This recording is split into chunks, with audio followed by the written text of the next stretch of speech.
We love Classical Conversations. Your organization is known worldwide, and we certainly appreciate every facet that you do. I do believe in what you're doing because I've seen it in my family. I'm so excited about all the things that, Robert, you guys do with Classical Conversations. It's been a huge blessing for our family. Grateful for the work at Classical Conversations. You're a leader, and you have been in this movement for a long time. I do feel like I have a debt of gratitude to you, your family, all of CC for just the fruit that has come from CC. Appreciate all that you guys do, both through this wonderful podcast and also through Classical Conversations, which I am convinced is the best education resource out there. Thank you very much for all that you do for the cause of Christ and for our families and for our children. Really, really appreciate it. Hey everyone, and welcome to another exciting episode of Refining Rhetoric. And today we are making history. We're making news. So you'll want to share this episode with all your friends. I'm super excited to be talking with Alex Newman. He is the CEO of Liberty Sentinel Media, executive director at Public School Exit. He's an award-winning international journalist. He's a nationally syndicated radio program host, educator, author, speaker, investor, and consultant who seeks to glorify God in everything he does. Alex has been on the show numerous times. I've been on his show a numerous time. And today we have a really exciting announcement. But before we tell you what it is, Alex, welcome to the show. Great to be here. Thanks very much for having me, Robert. Yeah, you and I have been trying to expose the school choice movement for a while now. And not so much that maybe the people you see on TV are intentionally bad actors, but that there is an underlying educational philosophy that we need to see addressed, and that we need to operate from first principles. I know that's how you have lived in your life. So Alex and I have teamed up together to launch or write a new book. The working title, or the title of the book, is Woke and Weaponized. And we're working on the subtitles now, but it's about how really Karl Marx's ideas have just so seeped into all of our culture that we don't even recognize them when we see them anymore. So yeah, Alex, before I say why I'm excited about this book, like why were you willing to co-author a book with me about this subject? Well, thanks, Robert. I think there's a real gap in the market. I mean, there's a lot of books about education, and the overwhelming majority of them are, frankly, garbage. I have a lot of them. I've got a whole library full of books on education. The overwhelming majority of the good ones are at least 100 years old, if not older. So, but I do keep a lot of books from the enemy. I've got a lot of John Dewey's books. I've got a lot of Alice Bailey's books, Robert Mueller, Lev Vygotsky. I like to collect these things. But there is a huge gaping hole in the market involving books on education. And that is books that deal with, like you said, first principles, that address this issue from a biblical perspective, and that have what I think really takes a lot of courage, the willingness to take on things that unfortunately have become very fashionable, even among a lot of people who, we are friends with, people who we like, people who we agree with on most issues. It's a subject that I think quite a few people know needs to be addressed, but everybody's scared to address it. And so I think it's really, really critical that somebody do this. And after sitting around waiting for somebody to do it for years and realizing nobody was going to, at least not from the correct perspective. Of course, we got plenty of the left-wingers saying that, we got to save the public schools. But we need somebody to address this from a biblical perspective. And so that's why I think this book is so critical. Yeah, so you wrote Indoctrination, which was a great kind of inspired some of us to dig deeper into this book as well.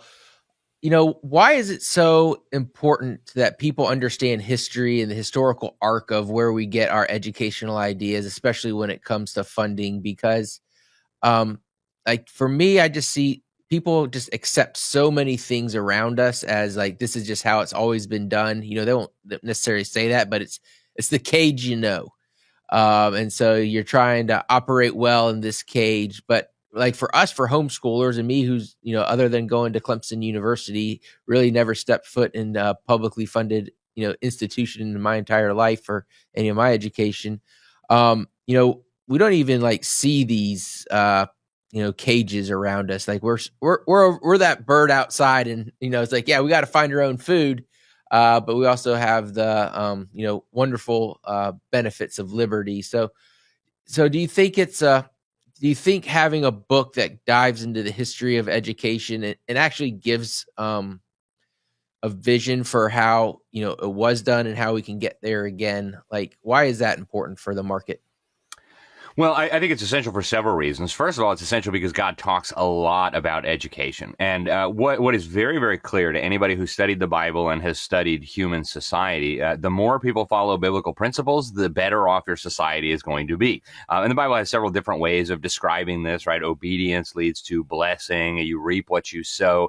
And what we see is that when things are done according to God's instructions, they work very well. You see this in a family, right? When the husband takes seriously his role as defined by God, the wife takes seriously her role, the children take seriously their role, you see a family that functions really well. Not perfect, maybe on this side of eternity, but well. You see the same thing with nations. When civil government follows God's instructions, why does government exist? You see incredible things like the United States, the greatest, freest, most prosperous republic in the history of mankind. And so we need to apply this same understanding to education. When you do education the way God prescribes, you get blessings. You get good education. You get well-educated children. When you do things contrary to what God commands, you get the situation that we've got right now, right? A collapsing society, collapsing families, a collapsing church. And to speak on the history specifically, I think this is really critical for a number of reasons. But if you look at the system of education we have today, if you look at the country today, I think a medical analogy is appropriate. The patient is literally dying, right? Kids are committing suicide at levels that we've never seen before. They're killing each other. They're killing themselves. They're turning to drugs. Families are falling apart. 50% of marriages ending in divorce. Kids don't even know what bathroom to go in. Some of them think they're cats. They want litter boxes in the bathroom. And so if you look at this as a medical problem, the patient is dying. We need to come up with a diagnosis. And just sitting there looking at the patient is not going to help. We need to know what happened in the past to get the patient to this place. So that's why for many, many years now, I have made it a serious goal to try to understand the history of how this all happened. And if you look at what education looked like before the government took over, you see something incredible. You see the foundations for the incredible success story that was America. If you look at what happened to education after the government took over, and if you look at the process of how government took over and the men who were involved in this, what you'll find is horrific. And so I think it's critical that people understand this. If we want to fix it, we have to have a correct diagnosis. If we don't diagnose it correctly, it's like a doctor trying to give a patient a treatment for a disease he or she doesn't have, right? It's going to end up causing even more problems. So we've got to get this right, and understanding the history is critical. Yeah, for me, the history's critical because if you misdiagnose the issue, if you start treating symptoms instead of the root cause, then you're just, it's good that we have Advil, right? If you have a headache, but if you have, a cancer, like you can't just keep throwing Advil at it, right? You eventually have to deal with the cancer that is in your society.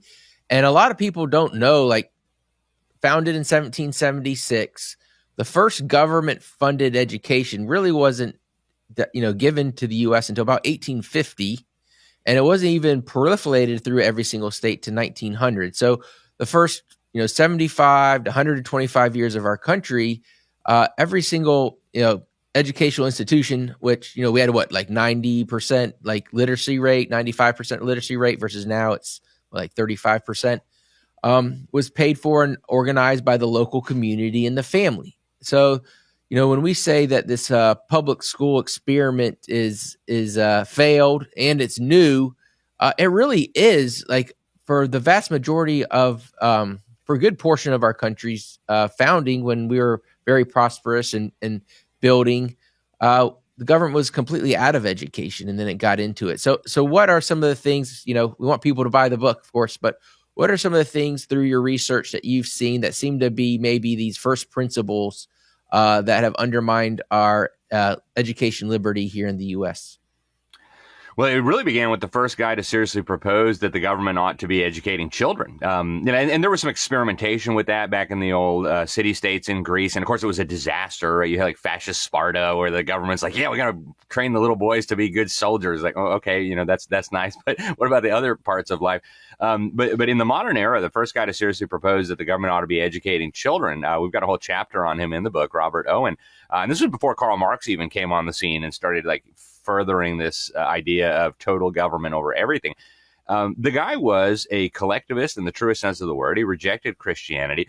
And I found out recently, and this will be in the book, it wasn't in my latest book, Indoctrinating Our Children to Death. I found out recently this guy, Robert Owen, was communicating with spirits by his own admission. He gave a talk in 1857 at the Congress of the Advanced Minds of the World where he said he was using Ouija boards to talk to dead people, and they were giving him all these great ideas about how to transform society. And of course, we as Christians who've read our Bible know that in Leviticus and Deuteronomy, God calls this an abomination. He puts it in the same category as like sacrificing your children to demons. Under Old Testament law, he says people who are doing necromancy, mediums, communicating with the dead should be stoned. So God takes this really, really seriously. And yet the guy who first came up with the idea and propagated the idea that the government ought to be educating our children, and his ideas eventually took root in Prussia and then were imported back into the United States through Massachusetts. This is a guy who rejected everything that God teaches. In fact, he claimed to be fighting the great trinity of evil, the great trinity of evil being marriage, private property, and religion, in particular Christianity. This is not a guy that a Christian society ought to be taking its ideas from when it comes to one of the most important areas of life, that is the education and the discipling of children. And yet the system that we have today is rooted in the crazy ideas that this guy came up with talking to his little spirit buddies. It's frankly crazy, but people just don't know, Robert. Hey everyone, interrupting today's episode to let you know that Classical Conversations has concurrent enrollment programs. It's kind of like dual credit, but you are able to take the Classical Conversations Challenge program and get credit for your students. You even have professors that will grade their papers and give them feedback. This starts in Challenge 2. It's very flexible, very affordable.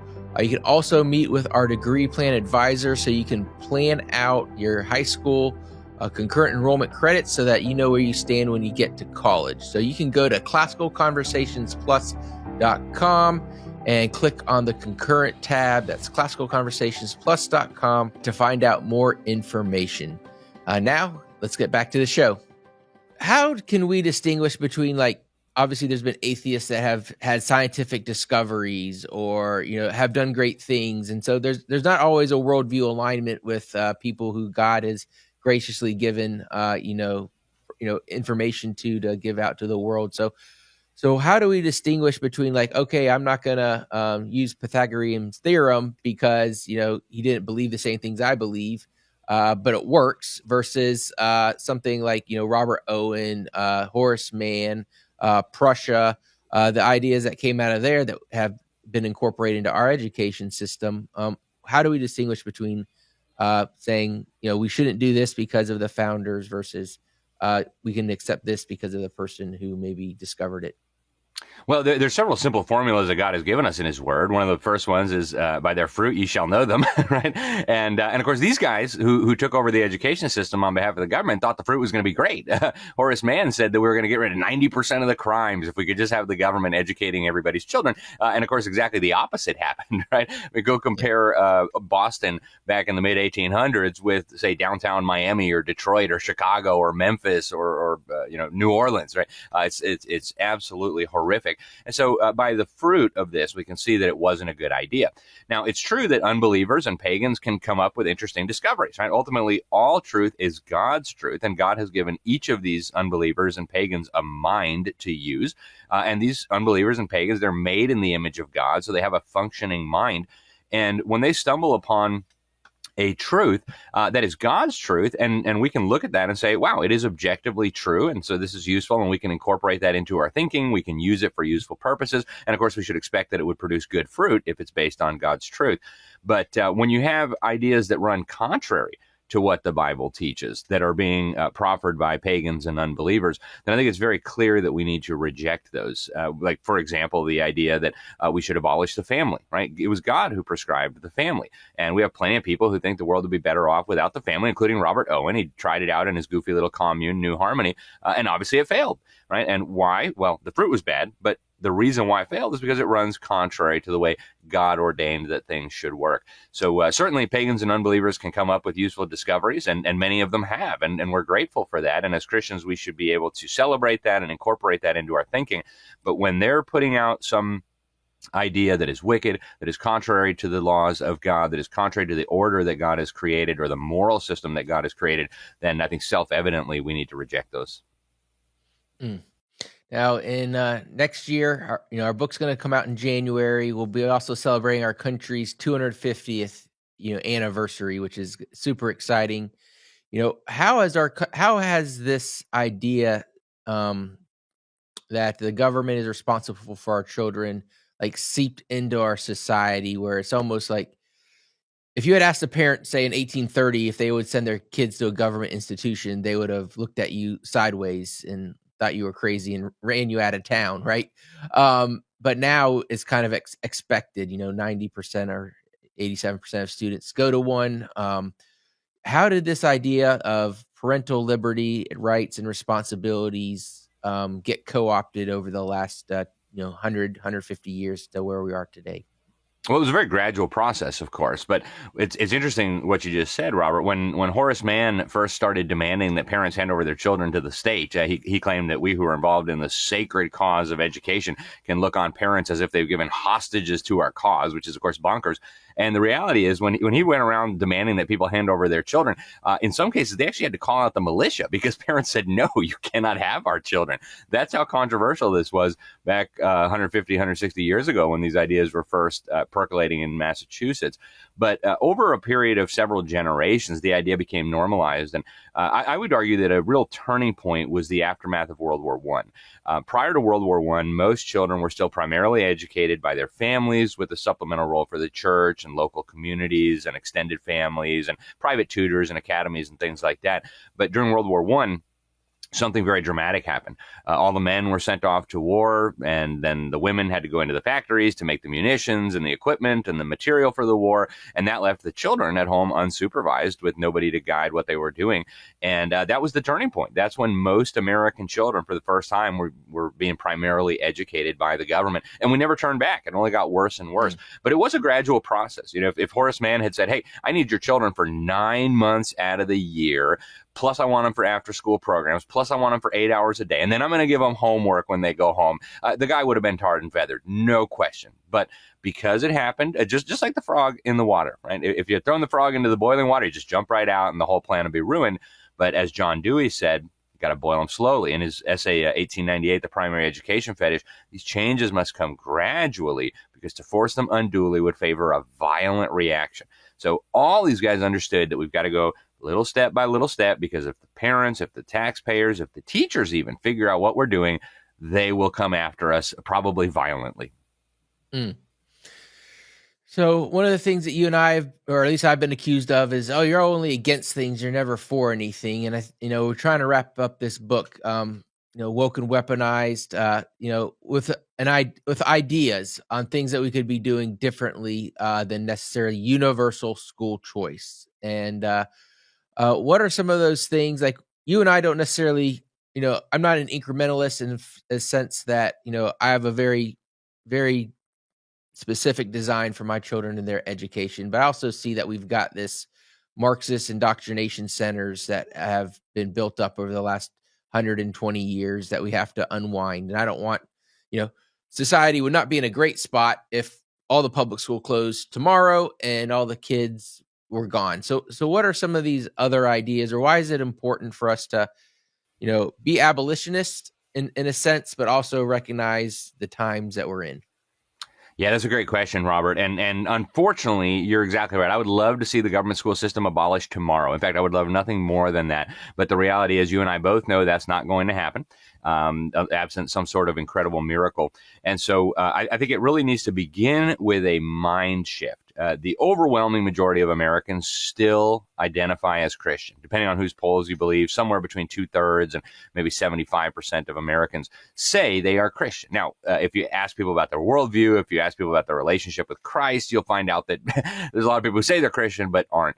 But if the people who say they're Christian would just start thinking biblically about this issue, we would be on the path to victory. And there's a big danger here that as we move in the direction of moving children out of government school, the danger is that maybe the government school system starts roping in the private schools, starts roping in the homeschoolers. And I think that is what the people really behind the school choice movement are advocating for. So we need to counter that with ideas that are practical, that are doable, that are feasible, and that will be appealing to parents, to churches, and to lawmakers. So unfortunately, this is a $1 trillion a year system. It is one of the largest, quote unquote, industries in the United States. There are huge numbers of people who are totally dependent on this. And unfortunately, a lot of them feel threatened when you even talk about the possibility of abolishing or even reforming the system because they're dependent on it. So we need to find a way for a smooth landing. We need to find a way to do it gradually, but without the risk that our private schools, that our homeschools, that classical conversations, that all the different people who are doing different things end up getting roped into the system. So we have some practical tips on this in the book. And I think the really essential thing is we can't blur these lines, right? As we're trying to take an approach that is realistic to unwinding this system, to rescuing as many children as possible, what we never want to do is allow that firewall to be broken down between private education and homeschooling and the government system. In fact, we need to strengthen that wall and fortify the defenses so that as the government system is winding down, as people start thinking biblically and rationally about this issue, we don't inadvertently contaminate and destroy the thing that we really want to say, which is private education, homeschooling, real independent parent-led education. Amen. Well, we're almost out of time. I wanted to wrap up. I'm still working on the subtitle. So here are some that I've come up with so far. And so I'll read through these and you can tell me what you like. And for our listeners, please comment if you're watching on YouTube in the comments or when you share this episode, let us know which one is your favorite so we can try to whittle these down. But remember that the title of the book's Woke and Weaponized, and here's 8 subtitles I've come up with. How government schools became Marxist indoctrination centers and what every parent must do to save their children. Number 2, expose the hidden Marxist agenda in your child's school and reclaim your family's educational freedom. 3, how Karl Marx won the battle for the American education and your step-by-step guide to fighting back. 4, the truth and about what's really happening in your child's classroom and how to protect your family today. 5, why government schools are destroying faith, family, and freedom and how to build something better. 6, how progressive educators captured American schools and what Christian parents can do about it. 7, the untold story of Americans' Marxist revolution and your family's path to academic independence. And the 8th one, how schools became enemy territory for conservative families and your escape plan to educational liberty. And how I've been describing it is woke and weaponized, how Karl Marx won and what to do about it. So I don't know. Do you have any thoughts? Do you like any of those resonate with you, Alex, more than others? I think they're all fantastic, but I really liked number 3, and I liked the one about how government schools became enemy territory for conservatives, because that's really what they are, and that's uncomfortable for a lot of people to acknowledge. A lot of people don't want to recognize that that's what's happened, but folks, they're destroying your children. The government admits less than 1/3 of them can do anything at a proficient level: reading, writing, math, science, history. I mean, they can't do anything. The government will tell you that we have the biggest mental health crisis we've ever seen. We've got suicide numbers like we've never seen. We've got drug abuse like we've never seen. We've got something like 80% of children from Christian homes leaving the faith after 12 years in these government schools. They are the definition of enemy territory. I would argue that it's a rival discipleship system operated by the enemy. And so we need to, I think, be bold about this. We don't want to be needlessly offensive, but I think we need to shock people so that they realize that, folks, this isn't a game. This isn't like a policy preference, like, which would I prefer, chocolate or vanilla? No, we're talking about the future of your children here. If you send them to enemy territory, you can expect very bad things to happen, especially if they're not yet fully trained. Amen. Well, Alex, I'm super excited. The book's coming out in January, Woke and Weaponized. We'll be sure to get a website up and tell you all about it. And right now we're planning on launching it on Amazon so we can get it to the #1 education book. So we need all of your help. So please share this episode with a friend. Start talking it up because we need a better path forward. And Alex and I are excited to offer that to you, as well as why the other paths being forward are not going to work.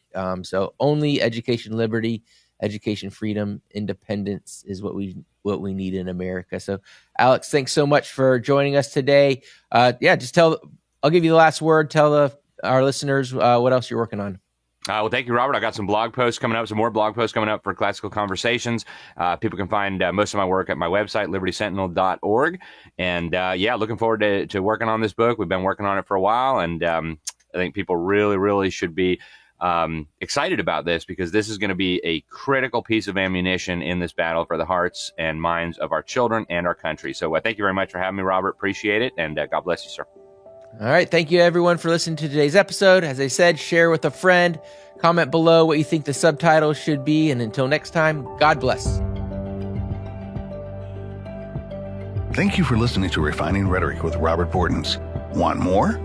Make sure to subscribe so you won't miss an episode. You can also follow us on social media to continue the conversation, and visit classicalconversations.com/rhetoric to find out how you can join a local homeschool community.